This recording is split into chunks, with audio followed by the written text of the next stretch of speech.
ભાવનગર કોંગ્રેસના પ્રમુખ લાલબા ગોહિલની અટકાયતથી લઈ અને એમને છોડી દેવામાં આવ્યા ત્યાં સુધી હાલ અનેક સવાલો ઊભા થઈ રહ્યા છે ભાવનગર પોલીસની સામે. અને સવાલો એવા ઊભા થઈ રહ્યા છે કે લાલબા ગોહિલની અટકાયત કેમ કરવામાં આવી હતી, એનાથી પણ વિશેષ ક્ષત્રિય સમાજ મેદાને આવ્યો અને ત્યારબાદ એમને કેમ છોડી દેવામાં આવ્યા. શું છે સમગ્ર મામલો, એની વિગતે ચર્ચા કરીશું. નમસ્કાર, હું છું ઉજ્જવલ અને આપ જોઈ રહ્યા છો નિર્ભય ન્યૂઝ. લોકશાહી એટલે લોકશાહીનો અર્થ થાય છે કે તમામ વ્યક્તિને અધિકાર છે કે તેઓ સ્વતંત્ર રીતે પોતાનો અવાજ ઉઠાવી શકે છે. સ્વતંત્ર રીતે કોઈ પણ વ્યક્તિને ચૂંટણી લડવી હોય એ ચૂંટણી પણ લડી શકે છે. પરંતુ આ તમામ ચર્ચાઓની વચ્ચે ગુજરાતમાં હાલ જે રાજનીતિ ચાલી રહી છે, જે સામદામ દંડ ભેદની નીતિ ચાલી રહી છે, એને લઈ અને અનેક ચર્ચાઓ થઈ રહી છે. ખાસ કરી અને કોંગ્રેસ મેદાને આવી છે અને કોંગ્રેસના ઉમેદવારોને પણ હેરાન પરેશાન કરવામાં આવી રહ્યા છે.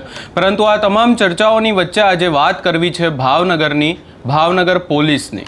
ભાવનગર પોલીસ એકવાર ફરી ચર્ચામાં આવી છે, કારણ કે વાત કંઈક એવી છે કે ભાવનગર કોંગ્રેસના પ્રમુખ લાલબા ગોહિલની અટકાયત કરવામાં આવીને ત્યારબાદ આખી બાબતને લઈ અને અનેક ચર્ચાઓ થઈ.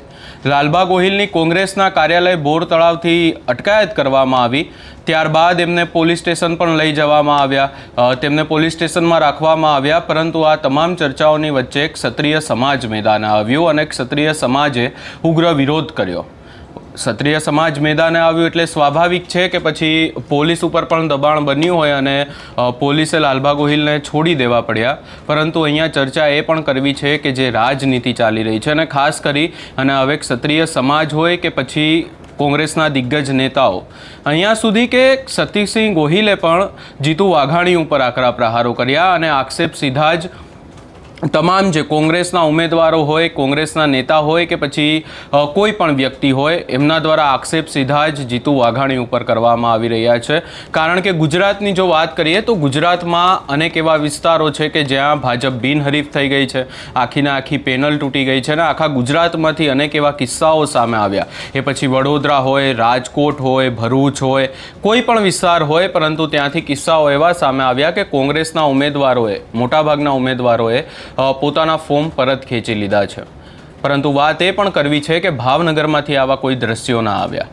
સ્વાભાવિક છે કે કૃષિ મંત્રી છે જીતુ વાઘાણી, ગુજરાતમાં પણ નામ છે અને ખાસ કરી અને સરકારમાં પણ બતાવવાનું હોય છે કે તેઓ પણ કામ કરી રહ્યા છે અને એમના વિસ્તારમાં એમની પણ પકડ છે. પરંતુ એવું ભાવનગરમાં ના થયું અને કોંગ્રેસના જે ઉમેદવારો છે એ ક્યાંક ને ક્યાંક અડીખમ રહ્યા અને પાછી પાની ના કરી અને એના જ કારણે કોંગ્રેસના જે પ્રમુખ છે લાલબા ગોહિલ, એમની અટકાયત કરવામાં આવી હોય એવી ચર્ચાઓ થઈ હતી. વાત કંઈક એવી પણ છે, સ્વાભાવિક છે કે એક બે ઉમેદવારોએ પોતાના ફોર્મ પરત પણ ખેંચી લીધા હોય, પરંતુ મોટાભાગના જે ભાવનગરના કોંગ્રેસના ઉમેદવારો છે એ અડીખમ રહ્યા છે અને લડાઈ લડવા પર માટે પણ તૈયાર છે ચૂંટણીમાં. અને એવી ચર્ચાઓ પણ થઈ રહી છે કે આ ઉમેદવારો જીતી પણ શકે છે. વાત એ પણ કરવી છે ખાસ કરી અને કોંગ્રેસના જે ઉમેદવારની વાત કરવી છે કિશન મેર, કે જેઓ ભાવનગરમાં જીતુ વાઘાણીના ગઢમાં જ ક્યાંક ને ક્યાંક એમની સામે પડ્યા છે. કિશન મેર દ્વારા પણ એવા આક્ષેપ કરવામાં આવ્યા કે એમને પણ ઓફર આપવામાં આવી હતી કે તેઓ કોંગ્રેસમાંથી જે ઉમેદવારી કરી છે એ પરત ખેંચી લે અને એવા અનેક કિસ્સાઓ ભાવનગરમાંથી સામે આવ્યા. પરંતુ ભાવનગર કોંગ્રેસના ઉમેદવારો ક્યાંક ને ક્યાંક એમણે પાછી પાની નથી કરી. એટલે ભાવનગરમાં હવે જીતુ વાઘાણીને બતાવવું હોય કે તેમણે કામ કર્યું છે અને ચૂંટણીમાં ભાજપને બિનહરીફ કરાવી છે, તો પછી સ્વાભાવિક છે કે આવું કંઈ તો કરવું જ પડે. પરંતુ આજે વાત કરવી છે પોલીસની, કે ભાવનગરની પોલીસ કોના ઇશારે કામ કરે છે. કારણ કે છેલ્લા કેટલાય સમયથી ભાવનગરમાંથી અનેક એવા કિસ્સાઓ સામે આવ્યા. એ પછી કોળી સમાજનો કિસ્સો હોય કે પછી ભાવનગરના મહુવાનો કિસ્સો હોય, અનેક ચર્ચાઓ એ જ થઈ રહી છે કે પોલીસ આખરે કામ કેવી રીતે કરે છે. ડીવાયએસપી રીમાબા ઝાલા હોય, પીઆઈ ડાંગર હોય કે પછી અન્ય પીઆઈ પીએસઆઈઓની વાત કરવાની હોય, આ તમામ પોલીસના જે અધિકારીઓ છે એ ચર્ચામાં આવી ચૂકેલા ચહેરાઓ છે ભાવનગરમાંથી, કે જેમની સામે અનેકવાર સવાલો ઊભા થાય છે કે પોલીસ આખરે કોના ઇશારે કામ કરી રહી છે. આ કોંગ્રેસના પ્રમુખ લાલબા ગોહિલની બી અટકાયત કરવામાં આવી, તો પછી સવાલ એ જ છે કે કોના ઇશારે આ અટકાયત કરવામાં આવી. લાલબાની સામે એવા તો કયા ગુના હતા કે પછી એમની અટકાયત કરી અને એમને પોલીસ સ્ટેશનમાં રાખવા પડ્યા? માત્ર ને માત્ર સ્થાનિક સ્વરાજ્યની ચૂંટણી છે એટલે કોંગ્રેસના ઉમેદવારોને ડરાવવા ધમકાવવા છે એટલા માટે કોંગ્રેસના પ્રમુખની અટકાયત કરવામાં આવી, એવા પણ આક્ષેપ કોંગ્રેસ દ્વારા કરવામાં આવી રહ્યા છે. અહીંયા બીજા આક્ષેપ એ પણ કરવામાં આવી રહ્યા છે કે ભાજપ કોંગ્રેસથી ડરી ગઈ છે એટલે કોંગ્રેસના પ્રમુખની અટકાયત કરી રહી છે. શક્તિસિંહ ગોહિલ હોય કે પછી કોંગ્રેસના કોઈ પણ દિગ્ગજ નેતા હોય, તમામ નેતાઓ સવાલો તો જીતુ વાઘાણીની સામે પણ ઊભા કરી રહ્યા છે.